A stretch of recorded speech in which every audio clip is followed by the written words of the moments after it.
So this is going to be a buttery Christmas pudding, buttery mince pie. So that's Sarah, tell us about Stir Up Sunday. Stir Up Sunday. Well, this is a traditional date where people would start making their Christmas puddings, and it's normally the last Sunday in November, and it ties in with old traditions from the Church of England and the Book of Common Prayer, because there was a particular prayer that was prayed on this particular Sunday every year that goes along the lines of, "Stir up, O Lord, the wills of your faithful people, that they bring forth the fruit of good works, may by you be richly rewarded through Jesus Christ our Lord." And all the women would sit in the church going, "Stir up fruit! Oh my goodness, I've got to make my Christmas pudding." And they would run home from church thinking, well, I've got to gather everything, because traditionally a pudding would be made well in advance of Christmas, so it's got time to absorb the flavours, often being fed with your favourite tipple a little bit every few days, so that by Christmas Day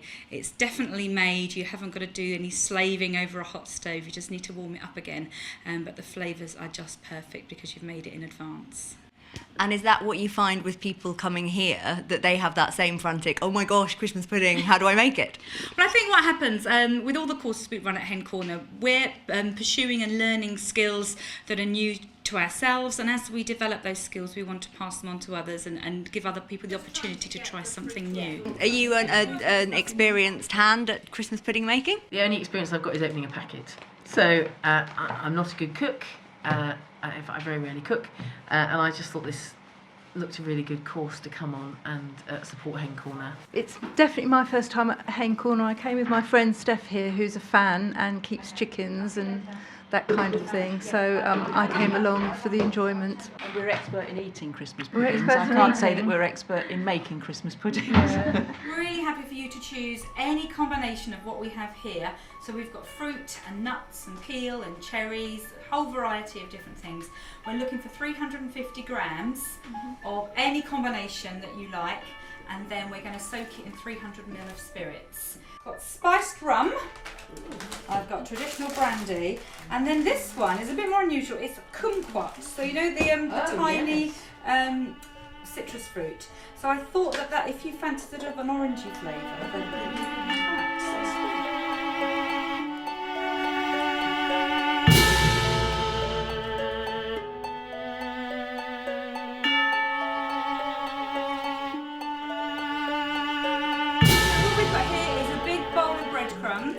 And then in the food processor bowl here is the butter that we've grated from frozen. But if you get a homemade mince pie, you know the difference, don't you? When we're ready to put the mixture in, the mixture can go straight in, and you're guaranteed a nice turnout on Christmas Day. I've been on two courses before, one with my husband on beekeeping and another on pick and pickling. We really enjoyed Sarah's tuition, to be honest, and she's just easygoing, and you just learn so much more in this environment as well. I think the thing that really sparked all of the ethos behind Hen Corner for us was when I had my first child, and I was aware of what I was eating as a pregnant mother, but also thinking about the food that I'd be feeding him, and thought, well, there's lots of talk about organic food, actually what is that? And then you hear about animal welfare and fair trade issues, and then air freighting, food being sent on aeroplanes from Kenya, and thinking, do we need to do that? And I found that the more that I looked into these issues, instead of getting answers, I was getting more and more questions.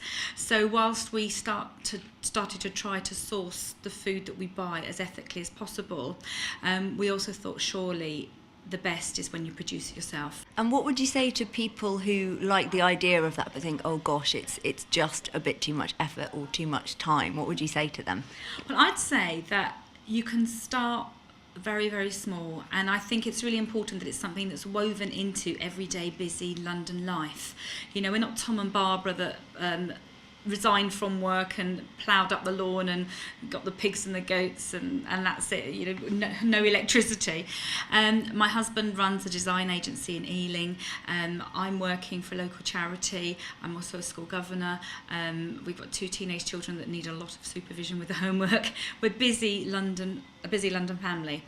But I would encourage somebody, if there's something you want to pursue, see if you can, and see if you can weave it into life. When you have that sort of head and heart connection, where it comes from, you value it more, you appreciate it, and you start to think about the rest of the food that you eat.